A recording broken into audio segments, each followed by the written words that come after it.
अस्सलाम वालेकुम dear students, उम्मीद है कि आप सब खैरियत से होंगे।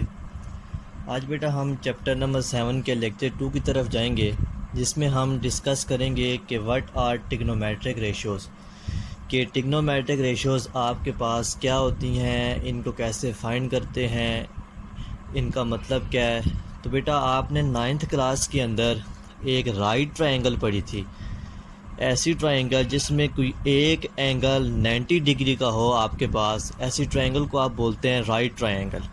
तो बेटा ये आपके पास राइट ट्रायंगल है, इसमें आप इस वर्टेक्स को नाम दे दें सी का, इस वर्टेक्स को आप नाम दे दें बी का, और ये वर्टेक्स आपके पास है ए।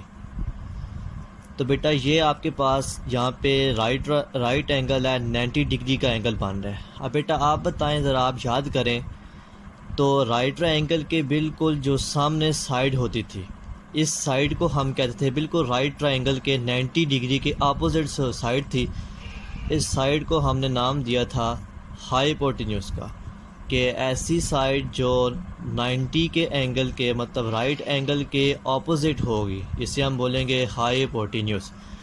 अब बेटा ये तो 90 का एंगल था, इसके अलावा आपके पास दो एंगल आ रहे हैं, एक आपके पास ये एंगल है, एक आपके पास ये एंगल है। अगर इस एंगल को हम नाम दे दें थीटा का और इस एंगल को हम नाम दे दें फाई का, अगर हम इस थीटा की रिस्पेक्ट से देखें, मतलब इस थीटा को लेके देखें, तो जो थीटा के सामने साइड है इसको हम बोलेंगे परपेंडिकुलर। तो ये साइड आपके पास आ गई है परपेंडिकुलर। तो बेटा इस थीटा की एडजेसेंट साइड, मतलब ऐसी साइड जिसके साथ दो एंगल टच कर रहे हो, मतलब ऐसी साइड है जिसके साथ दो एंगल टच कर रहे हैं, इससे हम बोलेंगे ये आपके पास बेस है जी। तो ये थीटा की रिस्पेक्ट से है। अगर हम इस एंगल को इस एंगल को लेकर चलें थीटा को, तो इस थीटा की जो सामने साइड है इसे हम नाम देंगे परपेंडिकुलर का, और इस थीटा की एडजेसेंट साइड, मतलब ऐसी साइड ट्रायंगल की जहाँ दो एंगल टच कर रहे हैं, इससे हम बोलेंगे ये आपके पास बेस है। और बेटा बेस ये भी होता है कि ऐसी साइड जिस पे हाइट आके गिर रही हो। तो बेटा ये आपके पास बेस बी सी इसलिए भी है कि इस पे परपेंडिकुलर आके गिर रहा है, हाइट आके गिर रही है और 90 का एंगल बना रही है। अब बेटा आपके पास ये जो परपेंडिकुलर होता है और हाइपोटेन्यूज होता है राइट ट्रायंगल में, इनकी रेशियोज़ के दरमियान एक ख़ास ताल्लुक़ होता है, मतलब जो इसकी रेशियो है परपेंडिकुलर की और हाइपोटेन्यूज की, इसके दरमियान, इसकी रेशियो के दरमियान एक ख़ास रिलेशन होता है। वो कैसे कि अगर हम परपेंडिकुलर और हाइपोटेन्यूज को डिवाइड करा दें तो हमें एक फ़ंक्शन मिलता है, उस फंक्शन को हम कहते हैं कोई ना कोई ट्रिग्नोमेट्रिक फंक्शन होगा। तो परपेंडिकुलर और हाइपोटेन्यूज को अगर हम डिवाइड करा दें, परपेंडिकुलर और हाइपोटेन्यूज को अगर हम डिवाइड कराएं, तो आपके पास साइन थीटा आएगा। इस थीटा की रिस्पेक्ट से देख रहे हैं कि अगर थीटा की रिस्पेक्ट से देखें, परपेंडिकुलर को हाइपोटेन्यूज पे डिवाइड कराएं तो आपको साइन थीटा मिलेगा। इसी तरह बेस और हाइपोटेन्यूज के दरमियान भी कोई एक रिलेशन होता है कि बेस और हाइपोटेन्यूज की रेशो के दरमियान भी। इसी तरह अगर हम बेस को और हाइपोटेन्यूज को डिवाइड करा दें, तो बेस और हाइपोटेन्यूज अगर डिवाइड हो तो आपके पास कास थीटा आएगा। और इसी तरह परपेंडिकुलर और बेस के दरमियान भी एक ख़ास रिलेशन होता है कि अगर हम परपेंडिकुलर और बेस की रेशो ले लें कि परपेंडिकुलर को डिवाइड करा दें बेस से, तो आपको टेन थीटा एक नया फंक्शन मिलेगा।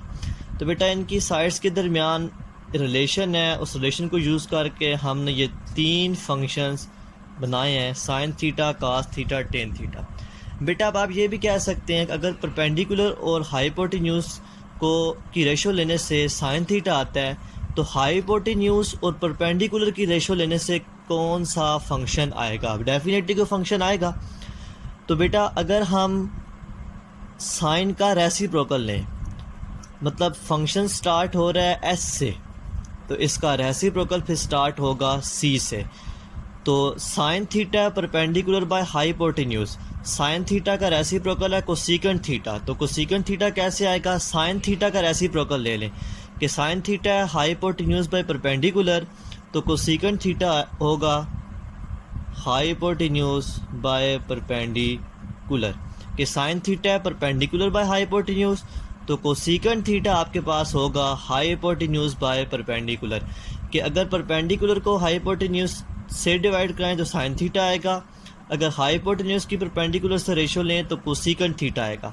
बेटा अगर फंक्शन स्टार्ट होगा सी से तो इसका जो इन्वर्स फंक्शन होगा वो एस से स्टार्ट होगा।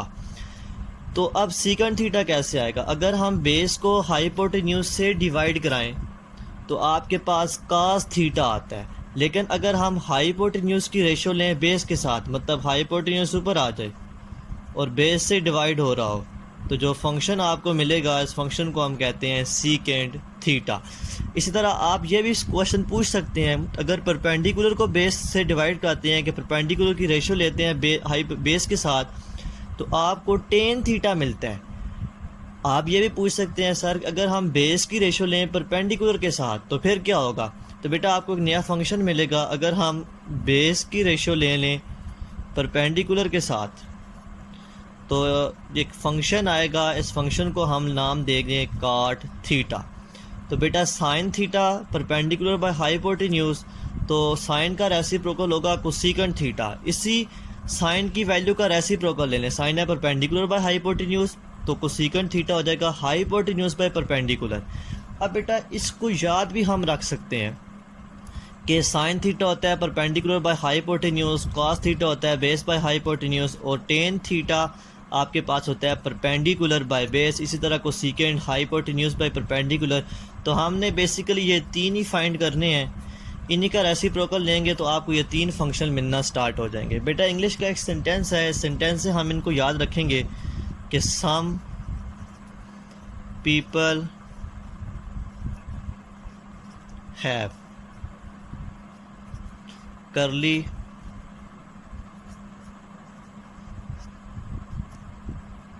brown hair through